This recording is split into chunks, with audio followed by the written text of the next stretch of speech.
Esta noche vamos a... ¿Cómo les va? Buenas noches a todos los que ya están y a los que se vayan sumando los vamos a ir recibiendo. Vamos a continuar con este pequeño estudio, breve estudio, necesario para el pueblo de Dios acerca de lo que es la madurez y por consiguiente la inmadurez. ¿Sí? Hoy vamos a dar otro punto más. Hemos hablado este último tiempo de las distintas características de la inmadurez. Dijimos que la palabra inmadurez, cuando decimos in, es contrario, ¿sí? Cuando hablamos de maduro, hablamos de una persona seria, responsable, una persona que entiende el valor de las cosas y que las hace de acuerdo a lo que se debe hacer. Hemos visto algunas de las características en Hebreos capítulo 5. En el 11 decía la palabra de Dios que esa característica principal termina como consecuencia lo que es, de alguna manera, el negar lo que Dios ha hecho en nuestras vidas, ¿no? Y la apostasía que le dice. Y dice, sobre esto hay muchas cosas que hablar, pero son difíciles de explicar. Bueno, hemos dicho que es difícil de explicar, pero sucede. Cómo es que a veces hay hermanos que apostatan de la fe, dejan al Señor, siguiendo otras cosas, habiendo gustado la gracia de Cristo, ¿no? Pero bueno, antes de que llegue ese momento donde el cristiano apostata de la fe o renuncia a la fe o deja al Señor, hay distintos síntomas que le van avisando de que está padeciendo un problema de salud espiritual. Bueno, dijimos que el primero, Hebreos 5:11, es que se ha hecho tardo para oír. No quiere oír la palabra de Dios, no disfruta oír la palabra de Dios, no recurre a la palabra de Dios, no lee la palabra de Dios, ni quiere estar con los que leen la palabra de Dios. Es un síntoma de alguien que está padeciendo un enfriamiento espiritual y que está dejando por consiguiente las cosas del Señor en primer lugar. El segundo punto era no aprovechar bien el tiempo espiritual, debiendo ser ya maestros, dice 5:12 de Hebreos. Tenéis necesidad de que se os vuelva a decir o a repetir los primeros rudimentos y todas las cosas que tienen que ver con una vida de un cristiano. Entonces es por no aprovechar bien el tiempo. Tercer característica es no tener en cuenta el propósito de Dios para mi vida. Hay muchos cristianos que otro de los síntomas que se le ve es que no le interesa saber qué quiere Dios de su vida. Y tampoco le interesa, sabiendo el propósito de Dios para su vida, no le interesa cumplirlo. Como el ejemplo que pusimos para ilustrar en Jueces capítulo 13 acerca de Sansón, ¿no? Que Dios lo levantó con un objetivo, con una meta, que era liberar a su pueblo. El ángel se lo comunicó a los padres estaban de acuerdo, y Sansón cuando era niño estuvo de acuerdo con la voluntad de Dios, hasta que empezando el capítulo 14... dice la palabra de Dios que descendió Sansón y empezó a desviarse del camino. Otro síntoma, no tener en cuenta el propósito de Dios y seguir mis propios propósitos. Y el cuarto punto era descuidar la salvación. Así veíamos que el apóstol Pablo en Filipenses 12 decía, ocupaos en vuestra salvación con temor y temblor. Y también el escritor de los Hebreos en el capítulo 2 y 3, él allí dice, si todos aquellos que desobedecieron, aún los ángeles, fueron castigados, ¿cómo nos pagará a nosotros? ¿Cómo nos va a ir si descuidamos una salvación tan grande? Y el salmista hablaba de este síntoma, porque él se encontraba lejos en el Salmo 51:12 y le dice al Señor, Señor, devuélveme el gozo de la salvación. El gozo de la salvación es porque se descuida y no es de un día para otro. Hay un proceso que es progresivo, pero contrario a la vida espiritual, cuando ya no tengo el deseo de estar con el Señor, no disfruto la salvación que Cristo me ha dado y tampoco por consiguiente no disfruto todo lo que Dios quiere para mi vida, no lo valoro. Y lo que vimos último fue creer ser alguien que no somos o engañarnos a nosotros mismos. A veces nosotros creemos, como decía nuestro hermano el domingo de reunión, que somos cabeza y somos talón. Por allí cometemos dos errores frecuentes.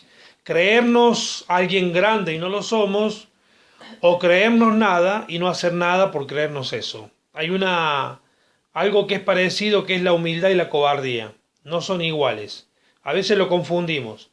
La humildad, la cobardía y la comodidad. No hago nada porque yo soy humilde. No, quizás es porque soy vago. Quizás es porque no quiero hacer nada. Me siento más cómodo que otros hagan. O también la cobardía, no hacerlo porque no me animo. Pero el propósito de Dios no es tener hijos pasivos, sino activos. Porque si somos hijos de Dios, vivimos por fe y la fe sin obra está muerta. Entonces, un hijo de Dios debe ser un hijo de Dios pasivo, pero pasivo para las cosas malas, y activo para la obra del Señor y activo como cristiano. Hoy vamos a ver otra característica fundamental, y en esta, hermanos, yo no sé la verdad que no sé quién está conectado o no, pero sí me gustaría que tengamos en cuenta que mayormente esta característica va a afectar al pueblo de Cristo, mayormente a los hermanos en comunión y también a los hermanos que son parte de la obra, estén o no estén en comunión. ¿Por qué digo esto? Porque hay hermanos que no pueden, por alguna situación, estar en comunión, pero son parte también de alguna manera de lo que es el pueblo de Cristo y la obra de Cristo. Vamos a hablar hoy, otra característica negativa de un cristiano es la ingratitud. Para saber qué es la ingratitud, primero tendríamos que saber qué es la gratitud, ¿cierto? Gratitud viene de agradecer, de dar gracias. La palabra de Dios en Tesalonicenses 5 nos dice: dad gracias en todo. Una de las características fundamentales de un hijo de Dios que ha sido favorecido por la gracia de Cristo, por la obra de Cristo, es ser agradecido. ¿Sí? Santiago dice: no participes en pecados ajenos, sed agradecido. Tenemos que ser agradecidos. ¿Cuándo el Hijo de Dios no es agradecido? Cuando no reconoce. Para que haya gratitud tiene que haber reconocimiento.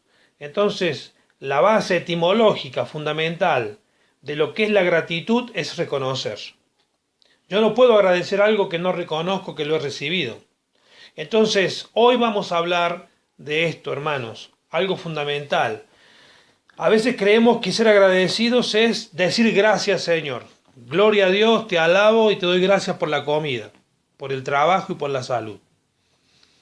Agradecer con la boca es lo más fácil que nos puede tocar. Pero agradecer con los hechos es la parte más difícil de un cristiano. Y un síntoma de inmadurez es ser ingrato. Pongámonos a pensar así acá en lo que es la reunión conectados, están mis hijos, ¿sí? Porque no está ninguno acá en la casa ahora por cuestiones que han salido a la casa de los hermanos. Pero nosotros con mi esposa, como hay varios papás, veo al enano con la Lucía, también Mariano con su esposa, bueno, todos los hermanos que tenemos hijos, hemos trabajado por muchos años en beneficio de nuestros hijos, siempre pensando en beneficio de los hijos, nunca haciendo algo egoístamente, sino de una manera pensando también en ellos. Ahora que Pilu, cuando se enteró que iba a ser papá, nos comunicó a nosotros, y nosotros después, yo conversando con él, le decía: ¿te acordás cuando vos estabas solo? Te preocupabas por vos nada más. Cuando te casaste empezaste a preocuparte por tu esposa. Y ahora que el Señor te va a regalar un hijo, y Dios quiera que sea así, que todo salga bien, Él ahora va a tener que multiplicar esa preocupación por 3. Por él, por la esposa y por su hijo. Entonces, nos damos cuenta de que a veces no nos ha pasado a nosotros, y no creo que le haya pasado a ninguno de los papás que está acá presente, pero puede pasar que hay hijos que no reconocen la obra de los padres en ellos. No reconocen el gasto, dejemos de lado el gasto de dinero, pero sí pongamos en cuenta el gasto de vida. Pero no podemos sacarlo al dinero, porque el dinero es parte de la inversión que tiene un papá, una mamá con sus hijos.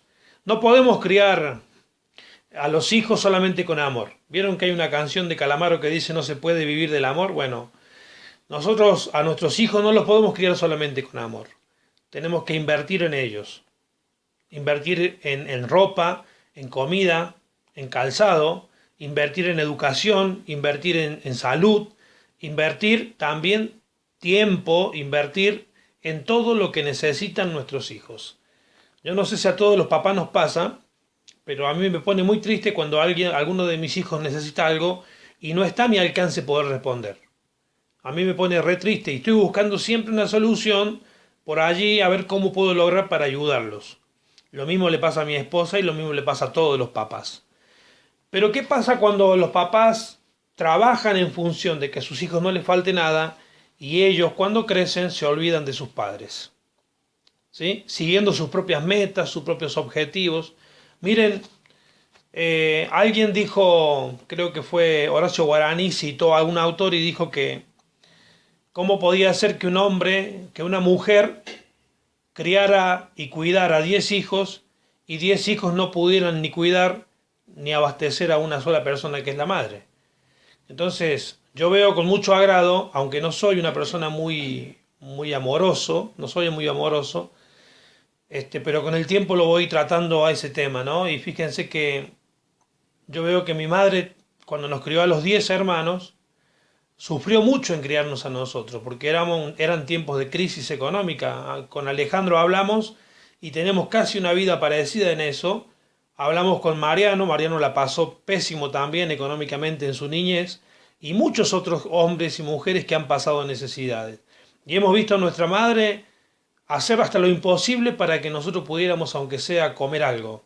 Y a veces no comer ellos, ni mi mamá ni mi papá, ¿no? Entonces, hoy ver a nuestros hijos que tienen lo necesario y a veces tienen más, es una manera de dar gracias a Dios porque no les falta ello, pero también darle gracias a Dios porque Dios nos concede tener salud, trabajo, para lograr los medios necesarios para llevar lo necesario para nuestros hijos. ¿Qué esperamos de nuestros hijos? Reconocimiento. No que nos hagan una estatua en el patio de la casa, ni que nos suban fotos en Facebook, como hoy en día se usa mucho, diciendo sos el mejor papá del mundo y todo lo demás, o la mejor mamá, sino más bien reconocerlo prácticamente. ¿Sí? Vamos a ver ahora aplicarlo a la parte espiritual. Yo no sé, ojalá que nos alcance el tiempo y si no, lo terminaremos el miércoles que viene. Vamos a ir al Salmo 96, capítulo 8, versículo 9. La manera de agradecer que debería tener un cristiano es práctica. No tiene que ser en la cena del Señor levantarme a orar, o en la casa orar y decir gracias por la comida, gracias por la salud, gracias por el trabajo, gracias por la familia. Hay otra manera en la cual Dios nos enseña a reconocer. Esto es fundamental, hermanos. Si tenés trabajo, tenés salud, tenés dinero por consecuencia del trabajo y tenés lo suficiente, el reconocimiento es práctico. No es decir, bueno, que Dios bendiga la iglesia, bendiga la obra, pero no me pongo yo a ser parte de cubrir las necesidades básicas que tiene la obra. ¿Sí? Vamos a ver Salmo 96, capítulo 8 y 9, dice: Dad a Jehová la honra debida a su nombre, traed ofrendas y venid a sus atrios. Adorad a Jehová en la hermosura de la santidad, temed delante de él toda la tierra. Y aquí vemos que lo que nos aconseja el salmista es darle a Dios la gloria debida. El Señor se merece toda la gloria, pero no solamente la gloria de boca, ¿sí? De la boca para afuera. No es la gloria de la boca para afuera. ¿Cuántos cristianos hay, y ojalá que no sea tu caso ni el mío, que nos llenamos la boca dándole gloria a Dios, pero a la hora de participar en este privilegio que tenemos los cristianos de ofrendar para las necesidades de la congregación y de los hermanos, nos hacemos los tontos? ¿Sí? Dice, traed ofrendas y venid a sus atrios. Fíjense que dar la gloria a Dios, la honra y también la adoración al Señor tiene que ver con la ofrenda. Nosotros no acostumbramos a hablar de esto en la iglesia. Nosotros no tratamos de ser de pegar en este tema en cuanto a lo que es la ofrenda. Tampoco nos metemos en el tema del diezmo ni a exigir, porque no debe ser así. El cristiano no tiene de parte del Señor una enseñanza que quedó en la antigüedad, que era el dar el diezmo. Pero el diezmo era un ejemplo de cómo debía el pueblo de Dios separar, reconocer que lo que recibía de Dios, también él tenía que dar de algo para Dios, ¿sí? Y pensamos un poquito, cuando había en la antigüedad, Dios levantó 12 tribus, cuando Josué reparte la reparte en 11 partes iguales, no la reparte en 12 partes iguales. Reparte la tierra prometida en 11 partes. ¿Por qué en 11? Porque hay una tribu que no tenía parte en la tierra, sino que se dedicaba al servicio del Señor. Y todas las demás tribus debían separar el 10% de lo que tenían para dárselo a esa tribu, para que sirva en lo que Dios le había mandado. Ese era el diezmo que nosotros veíamos. En cuanto a nosotros, tenemos nuevas enseñanzas en el Nuevo Testamento a través de las cartas apostólicas de cómo debemos hacer nosotros para traer la ofrenda al Señor. Ser agradecidos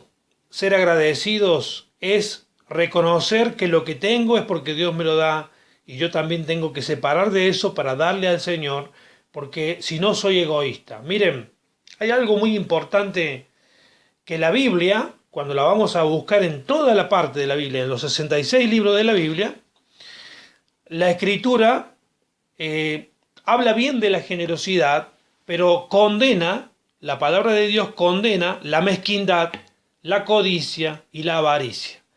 Entre tanto que alaba la generosidad, la hospitalidad y la caridad, ¿no?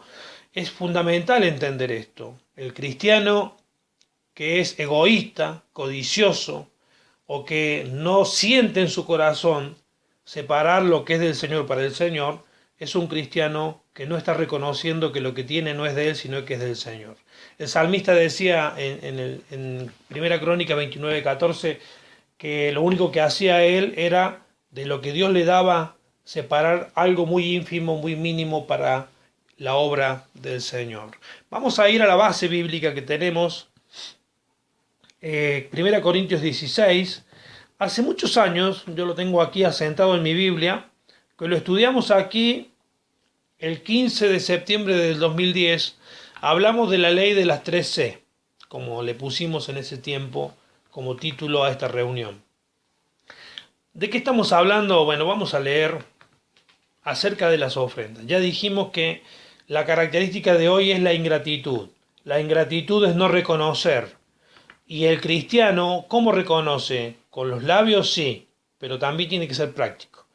La obra del Señor necesita de que los cristianos reconozcamos que todo lo que tenemos es del Señor y que tenemos que aprender a hacer lo que hizo el Padre, dar. Porque Él no pide nada de lo que no hace. Dice la palabra de Dios: de tal manera amó Dios al mundo que ha dado. Siempre el corazón de Dios es dar para el beneficio del ser humano, siempre, aún sabiendo que Él no ganaba, ¿sí? Si uno lo ve como un negocio, ha perdido. Pero es importante entender que así como Dios condena lo que es la mezquindad y la avaricia, alaba la generosidad y hace, por decir así, fomentar la generosidad en el corazón del cristiano. Es más, hay partes en la Biblia donde nosotros podemos ver que tristemente gente que no hizo bien las cosas, no reconoció, por ejemplo, cuando nos acordamos del joven rico, al joven rico el dinero le cerraba las puertas del reino, por culpa del dinero, por amor al dinero, por no reconocer que lo que él tenía también debía o merecía que se lo pudiera compartir con aquellos que que lo necesitaban, y también pensar en las cosas del Señor. Después también a Judas, que fue el tesorero del tiempo del Señor Jesucristo, el dinero fue el que lo hundió a la condenación eterna. ¿Y por qué había un tesorero en el tiempo del Señor Jesucristo? Porque ya en el tiempo del Señor Jesucristo ponían las arcas para que viniera el pueblo a poner ofrendas para el servicio que se brindaba en ese tiempo, que era trabajar en la obra con Cristo, ¿no? Después también recordamos el matrimonio de Ananías y Zafira. Esa le ocasionó una trágica muerte. Ambos se pusieron de acuerdo en mentir que lo que habían logrado y le dieron al Señor una parte que no le correspondía, le dieron mucho menos de lo que al Señor le correspondía. Por lo pronto, ustedes lo pueden buscar en la palabra de Dios. Recuerden que Ananías y Zafira murieron por haber conspirado en una mentira.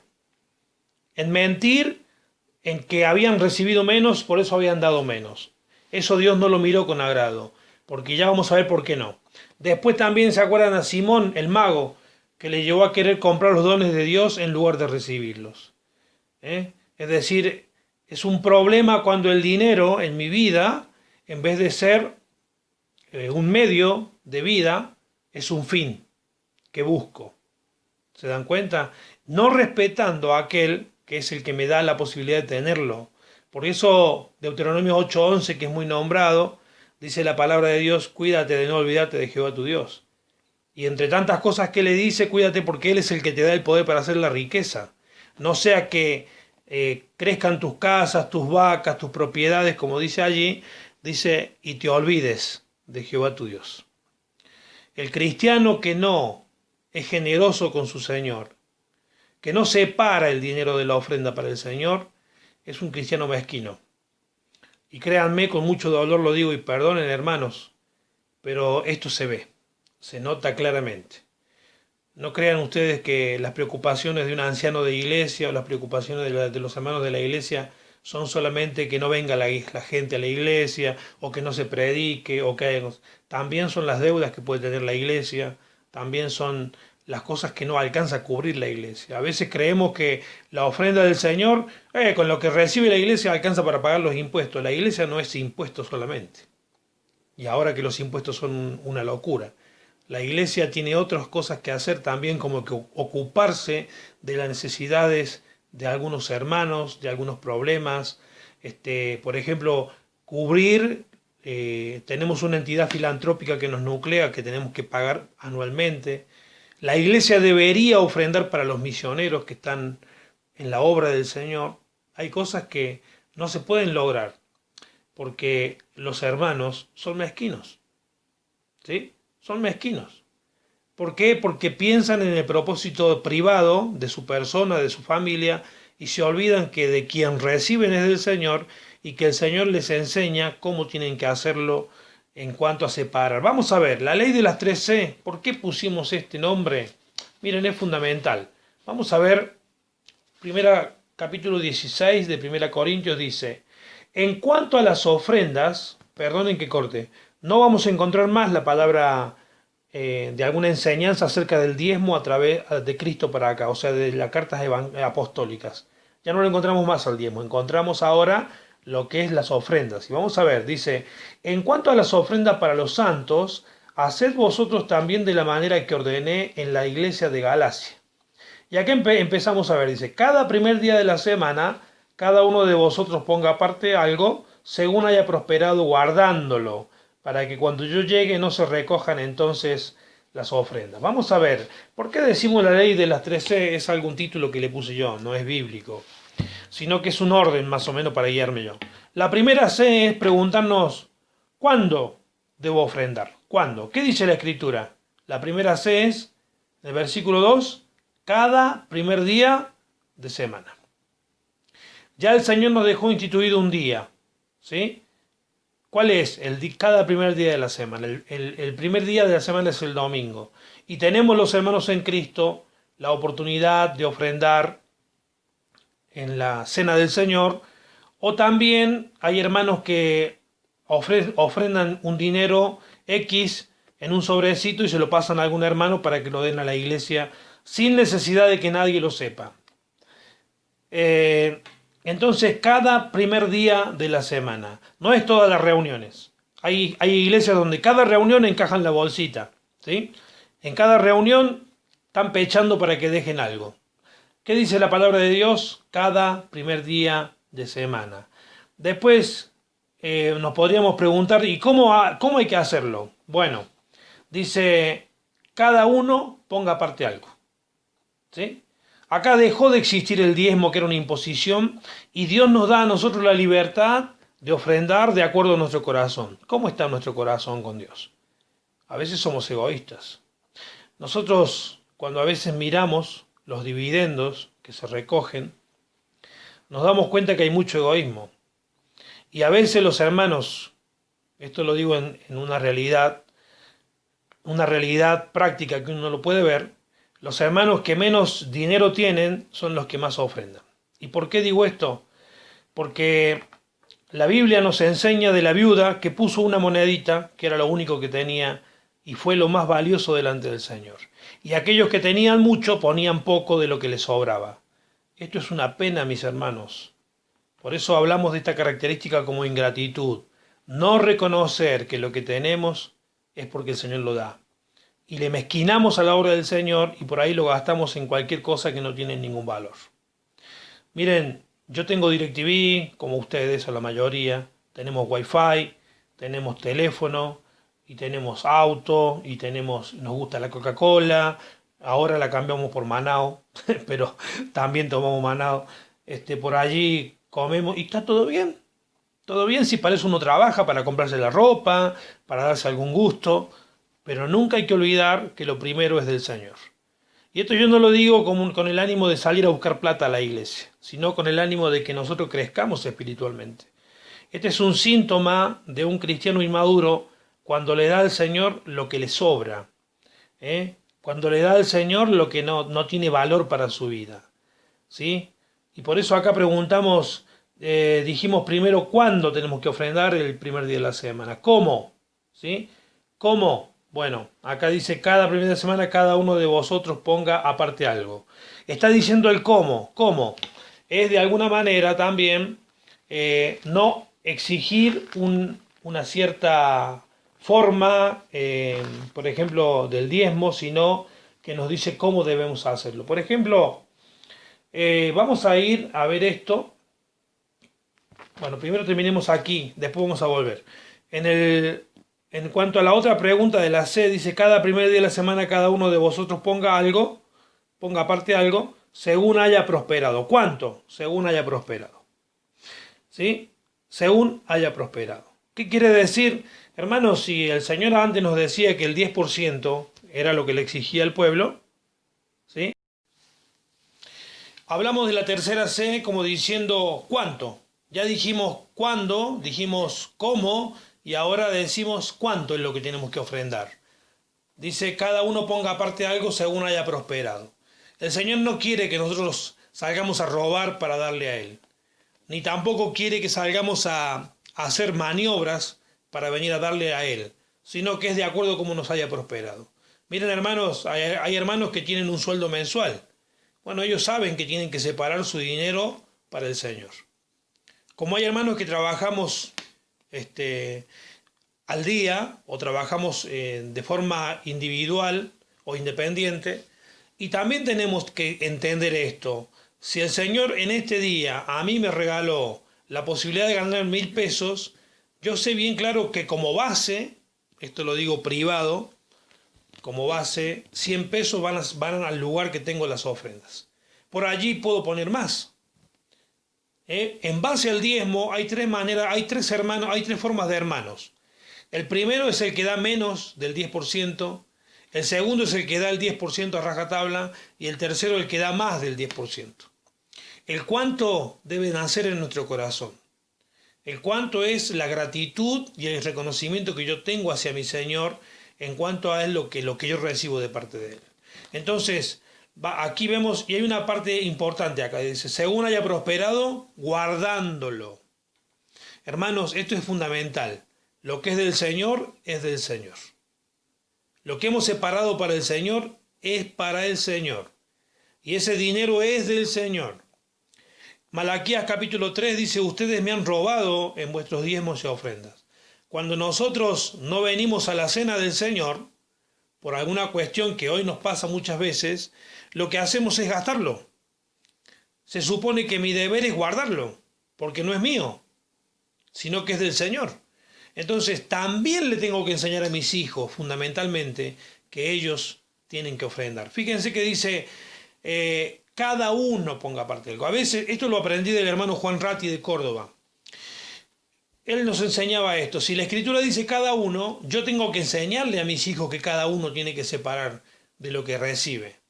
¿Sí? que mi esposa también, ella trabaja, también ella tiene que separar de lo que es del Señor. ¿Me entienden? Es enseñar a mis hijos, enseñarles cómo se debe hacer. Nunca me olvido, bueno, que la Priscila siempre ha sido una persona sobresaliente, ¿no? En cuanto a las ofrendas, y siempre nos acordamos de ella, como me acuerdo de mi hija más chica también, que siempre dice, acuerda de que yo le tengo que dar un dinero para poner en la ofrenda del Señor. Pero ellas quizás hoy, tanto mi hija como Priscila, no entienden por allí la manera, pero ellas están formando el hábito y están sabiendo de que hay parte del dinero que va a la obra del Señor. Hermanos, no seamos egoístas ni mezquinos, ¿sí? Y tampoco enseñemos esto. Me acuerdo una vez íbamos a hacer una reunión, hace muchos años atrás, íbamos a hacer una reunión, íbamos a juntar un montón de niños, estábamos empezando la actividad con los jóvenes, y propuse, con el grupo que estaba en ese tiempo, hacer una choripaneada. Entonces alguien me dijo, alguien que tenía un buen pasar, me dijo, ¿por qué tenemos que comprar nosotros los chorizos para los chicos? Que lo compren ellos, que cada uno traiga su chorizo y su pan. No le interesaba invertir en ese servicio de trabajo hacia el Señor. Hoy ha cambiado muchísimo eso y por la gracia de Dios. Y hoy se ven muchos hermanos y hermanos. Y yo le voy a decir con tristeza, los hermanos que menos tienen son los que más dan. Los hermanos que menos ingresos tienen son los que más se preocupan por la obra, porque ven cuánto cuesta. Miren, hermanos, vamos a leer ahora en 2 Corintios. Pablo le vuelve a mandar una carta a los hermanos de Corintios y les vuelve a repetir.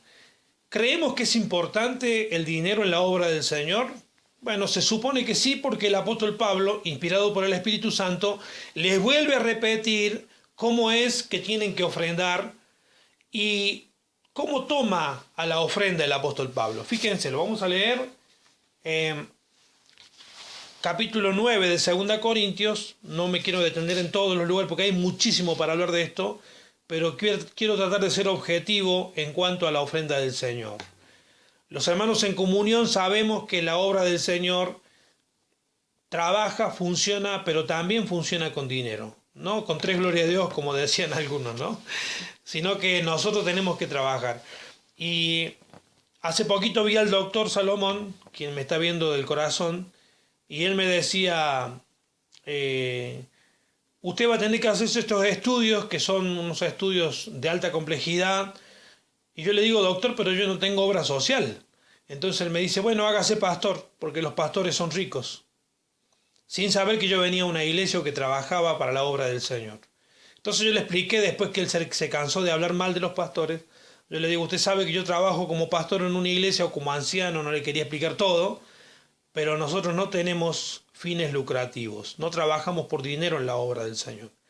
Después que hablamos un rato largo, él me dice, permítame que lo felicite. Es la primera vez que escucho esto. No sabía que había alguna iglesia que trabajaba sin dinero. Bueno, ninguna iglesia trabaja sin dinero, sino que hay que hacerlo como dice la Escritura. La Escritura nos dice ahora que no debemos exigir el diezmo, sino la ofrenda, tampoco la tenemos que exigir, sino enseñar. Que el cristiano tenga un corazón generoso hacia su Dios. Se me mezcló la palabra. Vamos a ver. Vamos a ver en el versículo, capítulo 9, versículo 1. Fíjense, dice el apóstol, cuanto a la administración para los santos, es por demás que os escriba, pues conozco vuestra buena voluntad, de la cual yo me glorío entre los de Macedonia, que acá ya está preparada desde el año pasado, y vuestro celo ha estimulado a la mayoría. Vamos a hablar, ¿cómo ve él? Lo primero es, la ofrenda es la administración para los santos. Vayan anotándolo, por favor. ¿Cómo? Él no está diciendo ofrenda directamente. ¿Qué está diciendo? Ministración para los santos. Eso debería ser lo que se hace con la ofrenda. No es solamente pagar impuestos, hermanos. No es solamente comprar un micrófono. No es solamente pensar en hermosear la iglesia, la pintura, las lámparas o arreglar un baño. También es la administración para los santos. Eso es la ofrenda. La necesidad de los hermanos. Hay hermanos que en esta pandemia no han tenido para comer o no han tenido trabajo Y la iglesia ha cumplido el fin, porque está muy bien lo que hizo, en salir a llevar alguna ayuda económica, alguna ayuda de mercadería y eso más a los hermanos, porque para eso también es el dinero. ¿Me entienden? Acá no, fíjense que el tesorero de la iglesia o los tesoreros que han sido tesoreros siempre han tenido la bendición de cambiar los vehículos y todo eso, pero no por el dinero de la iglesia, sino porque el dinero de la iglesia es como la administración para los santos. Después él dice, pues conozco vuestra buena voluntad. Y entonces aquí la ofrenda pasa a llamarse buena voluntad, porque no es exigida. Entonces la palabra de Dios nos enseña cómo debe ser de mi parte, debe ser de buena voluntad. Ya Dios no exige el diezmo, ya Dios me dice, bueno, a ver, te voy a poner en la prueba, te voy a poner que vos decidas de acuerdo. ¿Vieron cuando ustedes hacíamos mandados cuando éramos chicos? ¿Sí? O le salíamos allá, eso no se hace hoy, pero antes lo hacíamos. Le hacíamos los mandados a una viejita, o le hacíamos un trabajo a una vecina y decía, ¿cuánto te debo? Lo que diga su corazón. Y por ahí te daba una moneda y vos decías, qué corazón más tacaño, ¿no? También pasa lo mismo hoy. El Señor nos deja a que nuestro corazón decida, reconociendo cómo nos ha bendecido el Señor. Entonces, otra palabra, un sinónimo de ofrenda es buena voluntad. Después dice, vuestro celo ha estimulado a la mayoría. Vuestro celo. Es decir, cuánto me interesa, porque alguien dice, yo celo porque me interesa. Bueno, ¿cuánto interés tengo por la obra del Señor? ¿Sí? Después, en el versículo 5, dice, por tanto tuve por necesario exhortar a los hermanos que fuesen primero a vosotros y preparasen primero vuestra generosidad. ¿Cómo se llama aquí la ofrenda? Generosidad, vuestra generosidad. Y ahora vamos a repetir lo que dijimos antes. Fíjense que Dios en toda la Escritura premia la generosidad, apoya la generosidad. Dios es un Dios generoso, dadivoso, misericordioso, pero condena la mezquindad, condena el egoísmo, porque Dios no es así.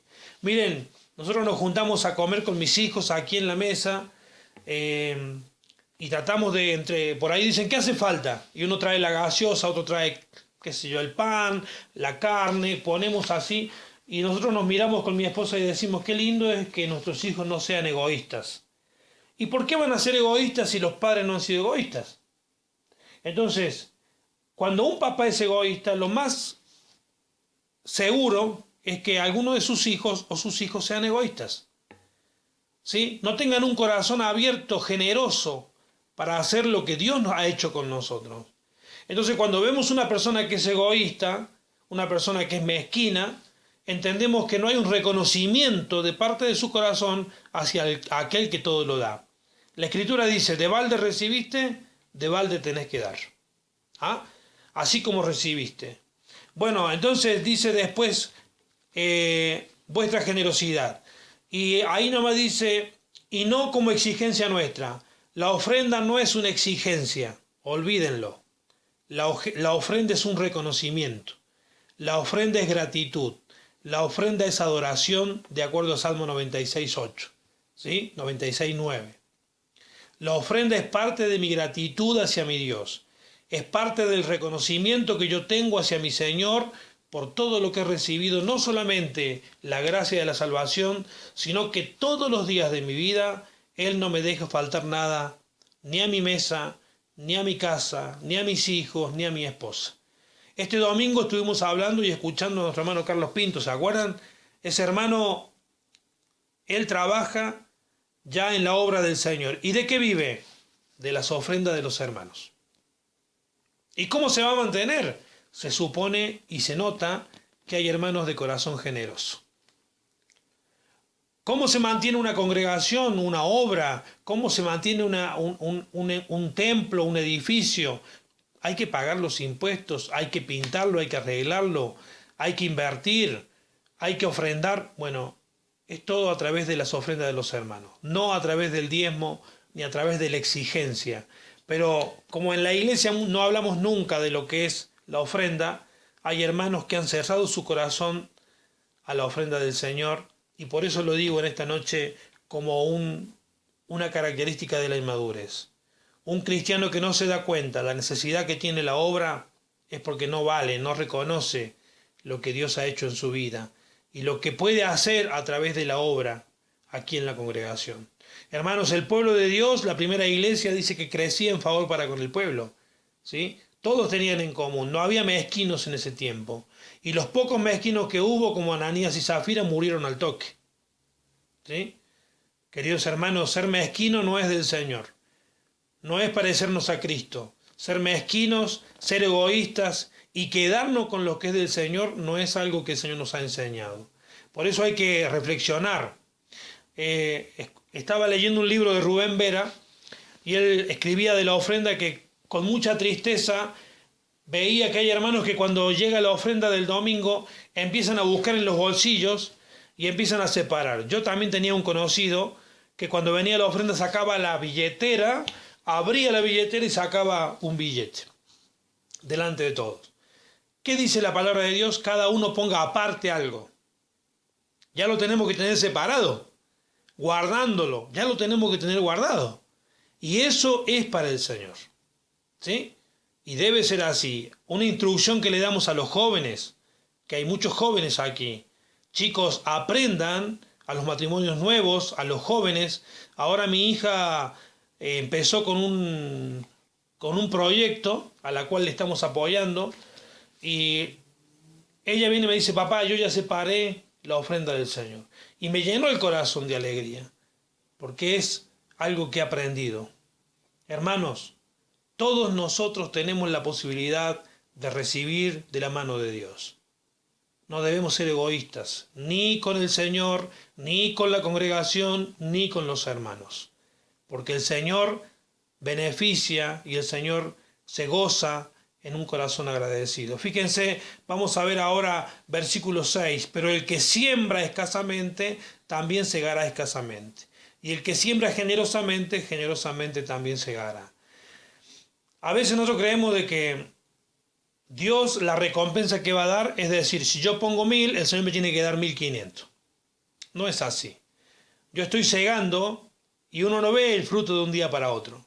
Cuando uno está sembrando, no siembra para mañana ir a buscar la planta. Tiene que dejar pasar el tiempo y de acuerdo a la atención que yo le haya puesto a mi siembra, es lo que voy a recoger, ¿sí? Entonces es fundamental entender que la siembra debe ser, ¿cómo no debe ser? Escasamente. ¿Cómo sí debe ser? Generosamente. Después dice, cada uno dé como propuso en su corazón. ¿Cómo has propuesto dar al Señor, hermano? ¿Qué dice aquí? ¿Cómo no tenemos que dar? Ni con tristeza, ni por necesidad, ¿sí? ¿Querés cambiar el auto? Pactá con Dios. Pactá con Dios, que Dios te va a dar. Hoy en día es lo que se enseña, pactá con Dios. Dios no es un banco. Dios bendice al dador alegre, acá dice, ¿sí? Dice, no con tristeza, porque Dios ama al dador alegre. ¿Cómo debo dar? Con alegría. No me debe de doler, hermanos. Por eso no le tengo que dar lo que me sobra, sino lo que yo separé con mi corazón. Porque entendí que Él me dio a mí el trabajo, que Él me dio la salud, que Él me dio la fuerza.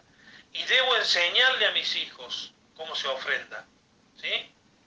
Es importante esto.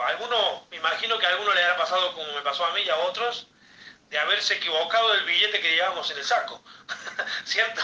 Y quizás llevábamos para poner 500 y pusimos 1000. Y después empezamos a darnos cuenta que nos equivocamos. Otra vez me pasó a mí que fui a contar la ofrenda con otro hermano más y encontré un ticket de supermercado en la bolsa del Señor. Y yo digo, qué miserable esta persona, ¿cómo va a poner un ticket de supermercado? Y resulta que yo había sido ese miserable. Porque había separado el dinero en un bolsillo y metí la mano en el otro. Y en el otro tenía un ticket de supermercado. ¿Se dan cuenta? Cuando me voy a fijar en el saco tenía el dinero todavía de la iglesia. Es importante, hermanos, separarlo, guardarlo, decir, Señor, esto es tuyo, esto es para vos. Y esto no lo tiene que tocar nadie. Yo creo que en nuestras casas nuestros hijos saben dónde está el dinero que guardamos para el Señor, ¿no?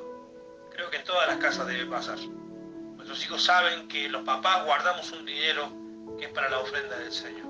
Después también dice y poderoso es Dios para hacer que abunde en vosotros toda gracia, a fin de que teniendo siempre en todas las cosas todo lo suficiente, abundéis para toda buena obra. También la ofrenda se llama buena obra, porque el cristiano a través de la ofrenda puede hacer una buena obra.